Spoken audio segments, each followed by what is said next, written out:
বিভিন্ন কাৰণে আমি পগলা হৈছিলোঁ দেখোঁতো গান চানৰ কাৰণে আহিব সুৰৰ কাৰণে কোনো এটা স্পিংকাৰ নাছিলে এনেকুৱা অসমীয়াকে মানে নক'ব আৰু আপোনাৰ ঘৰৰ ফেমিলি কিছুমানে ভাতে খোৱা নাই শুনি পালে মোৰ লগৰজনে আজি গাড়ী থৈ গুচিয়ে গ'ল কান্দি কান্দি এতিয়া কি কৰিব আৰু আমি এতিয়া নিৰুপায় হৈ আছোঁ আৰু অসমৰ জনপ্ৰিয় এজন ডাঙৰ শিল্পী আছিল তেখেতে ঢুকোৱাৰ কাৰণে আমাৰ খুবেই বেয়া লাগিল আৰু দ্বিতীয়বাৰ যে এনেকুৱা কোনো শিল্পী যে হ'ব অসমত মোৰ তাতো এনেকুৱা আৰু নালাগে মই অলপ আগতে ফেচবুকত চালোঁ খবৰটো শুনি বহুত বেয়া লাগিল কাৰণ আমাৰ অসমৰ বুলি নহয় আমাৰ ভাৰতবৰ্ষৰ ডাঙৰ এটা শিল্পী আছিল ই অসমৰ কাৰণে বহুত গান গাইছে বা বলিউডতো গান গাইছে তামিলতো গান গাইছে বহুত জেগাত গান গাইছে ই মানে অসমৰ এটা অমূল্য সম্পদ আছিল আজি তেখেতে শুনা পাইছোঁ ছিংগাপুৰত স্কুবা ডাইভিং কৰোঁতে সি ঢুকালে বহুত বেয়া লাগিল কাৰণ আমি সৰুৰে পৰা তাৰ গান শুনি শুনি ডাঙৰ হৈছোঁ আজি গোটেই অসমত সেইটো গান বাজিব লাগিব আৰু মই সমগ্ৰ অসমবাসীক কওঁ যে আজি গোটেই দিন তাৰ গানটোৱে যাতে বাজে কাৰণ তাৰো এইটো ইচ্ছা আছিল যে মই যিদিনা মৰিম মোৰ কাৰণে এইটো গান গাবা মায়াবিনী গানটো গাবা তো আমি এতিয়া সেইটো গান বজাম আৰু তাৰ কাৰণে প্ৰাৰ্থনা কৰিম তাত এনেকুৱা এটা মানুহ গুচি গ'ল আমাৰ পৰা মানে সেইটোৱে চবচে দুখৰ বিষয় আৰুতো ক'ব লগা একো নাই এতিয়া উপায়ো নাই কি ক'ব সেইটোতো দুখটো লাগিছে মনত একদম এজন মানুহ গুচি গ'ল আমাৰ পৰা হঠাৎ এইটো হ'ব লগা নাছিল কিন্তু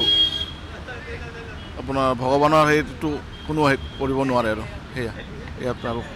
তাৰমানে আমাক শুনি পেলাই খুবেই বেয়া লাগিছে জাষ্ট খবৰটো পালোঁ আৰু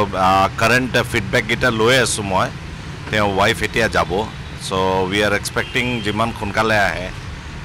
আমাৰ এটা তাৰমানে ডাঙৰ এটা শিল্পী ঢুকালে আমাৰ মনত বিৰাট দুখ আছে এইখিনি কওঁ আৰু বিভিন্ন কাৰণে আমি পগলা হৈছিলোঁ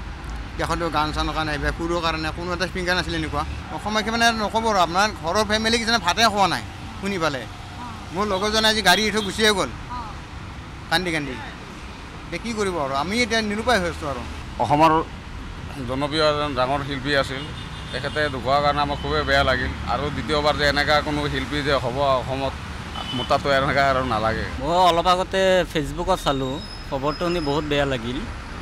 কাৰণ আমাৰ অসমৰ বুলি নহয় আমাৰ ভাৰতবৰ্ষৰ ডাঙৰ এটা শিল্পী আছিল ই অসমৰ কাৰণে বহুত গান গাইছে বা বলিউডতো গান গাইছে তামিলতো গান গাইছে বহুত জেগাত গান গাইছে ই মানে অসমৰ এটা অমূল্য সম্পদ আছিল আজি তেখেতে শুনা পাইছোঁ ছিংগাপুৰত স্কুবা ডাইভিং কৰোঁতে সি ঢুকালে বহুত বেয়া লাগিল কাৰণ আমি সৰুৰে পৰা তাৰ গান শুনি শুনি ডাঙৰ হৈছোঁ আজি গোটেই অসমত সেইটো গান বাজিব লাগিব আৰু মই সমগ্ৰ অসমবাসীক কওঁ যে আজি গোটেই দিন তাৰ গানটোৱে যাতে বাজে কাৰণ তাৰো এইটো ইচ্ছা আছিল যে মই যিদিনা মৰিম মোৰ কাৰণে এইটো গান গাবা মায়াবিনী গানটো গাবা তো আমি এতিয়া সেইটো গান বজাম আৰু তাৰ কাৰণে প্ৰাৰ্থনা কৰিম তাত এনেকুৱা এটা মানুহ গুচি গ'ল আমাৰ পৰা মানে সেইটোৱে চবচে দুখৰ বিষয় আৰুতো ক'ব লগা একো নাই এতিয়া উপায়ো নাই